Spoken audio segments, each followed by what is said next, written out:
ஆதித்த கரிகாலன் மற்றும் குந்தவை விராட்டியின் சகோதரன் வந்தியத்தேவனின் சிநேகிதன் திருவாரூர் தியாகராஜ பெருமானை வழிபட்டு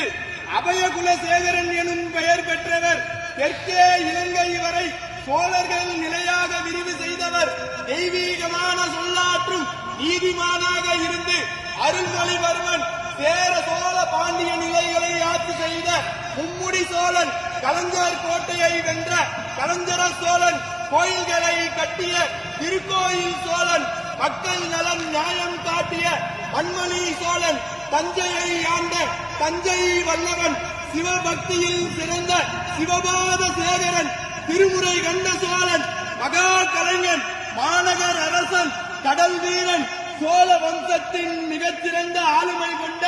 தெய்வீக அரசன், நம் பெரும்பாட்டன் பேரரசன்